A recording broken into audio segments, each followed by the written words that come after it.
மகேஷ் அக்கா உள்ளிட்ட மக்கள் மன்ற முன்னணி பொறுப்பாளர்களுக்கும் பாலாறு பாதுகாப்பு கூட்டத்தினுடைய தலைவர் தன்னாட்சி தமிழகம் பழனி அவர்கள் தமிழ் மாற்றங்கள் தமிழ் வார்த்தை வந்திருக்கூடிய அனைத்து உழைக்கும் மக்களுக்கும் நன்றி சொல்லுங்க. இந்த ரெஃபர்ல பாதிக்கப்பட்ட ஒரு ஆளு நான் 2 வருஷத்துக்கு முன்னாடி என்னுடைய மனைவிக்கு கர்ப்பப்பை கட்டி அதை ரிமூவ் பண்றதுக்காக இங்க போயிருந்தோம். பயாப்சி அதனுடைய சதைய டெஸ்ட்டுக்கு அனுப்போம். அது இங்க இல்லை, செங்கல்பட்டி தான் அனுப்பிச்சு விட்டுருந்தோம். அது வர வரைக்கும் 4 நாள் நாங்கள் ஹாஸ்பிட்டலில் கிடந்தோம். அதுக்கப்புறம் அதுக்கான ஆப்ரேஷன் பண்ண ஆகணுன்ற மாதிரி முடிவு பண்ணிட்டாங்க. முடிவு பண்ண உடனே எங்களுக்கு எங்க ரெஃபர் பண்றாங்க, தோசை ரெஃபருக்கு தான் சம்பளம் வாங்குறாங்கன்ற மாதிரி எங்க எங்களை ரெஃபர் பண்ணோம்னா கோசா ஹாஸ்பிட்டல் தான் திருவள்ளிக்கேணி கோசா ஹாஸ்பிட்டல் வெள்ளக்காரங்கலத்தில் கட்டுனது, அங்கதான் ரெஃபர் பண்ணாங்க. நாங்க 1 வாரம் இல்லை 20 நாள் இங்கிருந்து நாங்க போய் குடும்பத்தோட ஹாஸ்பிட்டல் இருந்தோம்னா என்னுடைய பொருளாதாரம், மற்றவங்களுடைய இயந்திரங்கள், குழந்தை படிப்பு இதெல்லாம் எவ்வளவு தூரம் பாதிக்கப்பட்டது. மாவட்டத்தை தனியா பிரிச்சாச்சு, செங்கல்பட்டு தனியா போயாச்சு, காஞ்சிபுரத்துடைய தலைமை மருத்துவமனை தரமற்று இருக்கிற மாதிரி இருக்குது. இப்ப இந்த மாதிரி ரெஃபர் பண்ணாம உயர்தர சிகிச்சையில முன்னிலையில் இருக்குது.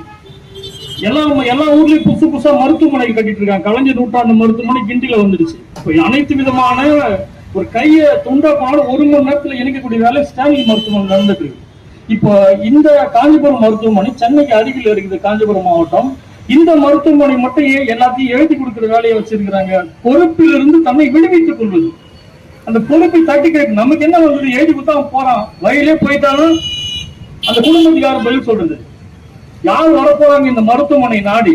அன்றாட உழைக்கும் மக்கள் தானே இந்த மருத்துவமனைக்கு வராங்க. நீங்க சீட்டு எழுதி கொடுத்ததுக்கு அப்புறம் நீங்க மருந்து வாங்க போறீங்க, இல்ல அந்த மாத்திரை கொடுக்குற இடத்துல அந்த மாத்திரை கொடுக்குற இடம் பார்த்தா சந்தை கடை மாதிரி இருக்கும். நம்ம என்ன சொல்றோம், அவன் என்ன எடுத்து கொடுப்பான்னு தெரியாது. இதெல்லாம் நான் டெய்லி நம்ம அன்றாடம் பாக்குறது.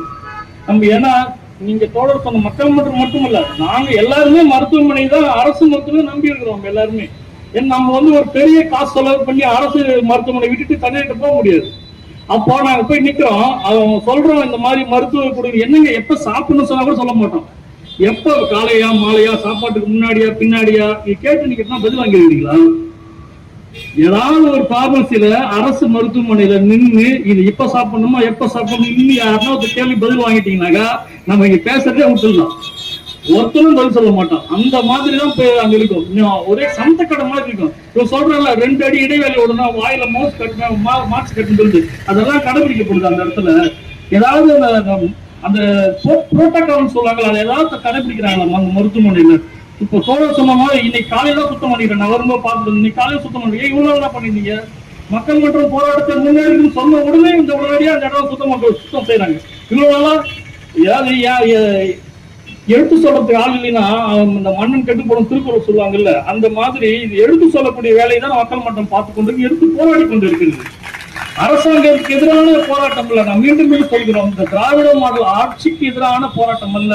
இது சிறந்த அளவுல இந்த ஆட்சி நடந்து கொண்டிருக்கு. நமக்கு வரி கட்டணும், நிதி தரல, ஒரு முறை போராட்ட புதிய கல்விக் கொள்கை, ஜிஎஸ்டி சொல்லிட்டு தாக்குதல் பண்ணிட்டே இருக்கிறான். ஒரு அரசு எடுத்து போராடிட்டே இருக்குது. அதையும் மீறி சில விடயங்கள்ல அவன் ஏதோ 1-2 ஜிஎஸ்டி பின் வாங்கி இருக்கிறான். இப்ப இந்த அரசு சரியா செய்யணும்னு சொல்ற 1 அடி முன்னாடி வச்சா அரசு ஊழியர்கள் 2 அடி முன்னாடி வைக்கணும். இவங்க என்ன செய்யறாங்கன்னாக்கா, அரசு முன்ன போனா அவன் தன்னுடைய விலகி ஓடிடுறான் அந்த அதிகாரிங்க. இந்த அதிகாரிகள் செய்யற தப்பு என்பது அரசுக்கு கெட்ட பேராக மாறுகிறது.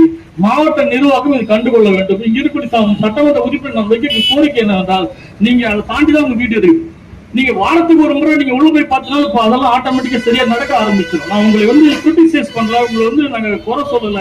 நீங்க இது சரியான முறையில நீங்க கையாளுங்க. ஏன்னா இன்னைக்கு அவன் வந்துட்டான், நேற்று கட்சி ஆரம்பிச்சவங்க நீங்க ஆட்சி புரிந்து நிக்கிறான்.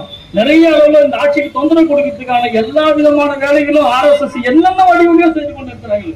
அப்பெல்லாம் நீங்க எந்த அளவுக்கு முன்னெச்சரிக்கையா இருக்கணும், மக்கள் பாதுகாப்புல, மக்கள் உயிர்கள், மக்கள் மேல இருக்கிற அக்கறைகள் இன்னும் எந்த அளவுக்கு முன்னாடி நிக்கணும். அதனாலதான் சொல்றாங்க, இருக்கும் சட்டமன்ற உறுப்பினர் அதையெல்லாம் சரி செய்து இந்த மாதிரியான இது போன்ற இந்த சிகிச்சையை, உயர்தர சிகிச்சை அளிப்பதற்கு சரியான முறையில் ஏற்பாடு செய்யணும். எல்லா கட்டமைப்பு வசதிகளும் இருக்குது. காஞ்சிபுரம் தலைமை மருத்துவமனையில அனைத்து விதமான கட்டமைப்புகளும் இருக்குது. அது செய்யறதுக்கான அரசு அதிகாரிகளுக்கு மனம் வரணும். அந்த மனதை மாற்றங்களை உருவாக்குவதற்கு அரசு அதற்கு ஒரு அழுத்தம் கொடுக்கணும். மாவட்ட நிர்வாகம் அழுத்தம் கொடுக்கணும். தலைமை மருத்துவமனை வந்து இந்த லட்சத்துல இருந்தாக்கா அது மாவட்டத்துக்கு தான் கெட்ட பேர்.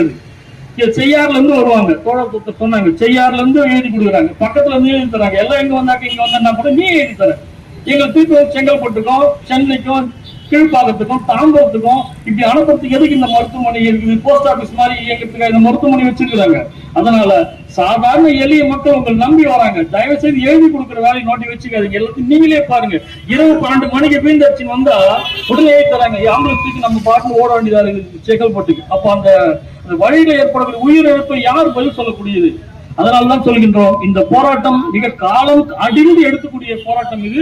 மக்கள் மன்றத்துக்கு நாங்கள் நன்றி சொல்லிக் கொண்டிருக்கின்றோம். ஏனென்றால் அங்க இருக்கக்கூடிய ஒவ்வொரு பேஷண்ட்டும் வந்து இப்ப இந்த போராட்டத்தினுடைய விளைவாக அவங்களுக்கு சில மாற்றங்கள் நிகழ்ந்தால் அதுதான் இந்த போராட்டத்தினுடைய வெற்றி. மக்கள் மன்றத்துக்கு காலம் முழுவதும் நன்றி சொல்லிக் கொண்டிருக்கிறோம். இதுக்கான போராட்டங்கள் எது முன்னெடுத்தாலும் திராவிட விடுதலை கழகம் துணை நிற்கும் என்று சொல்லிக் கொள்கிறோம்.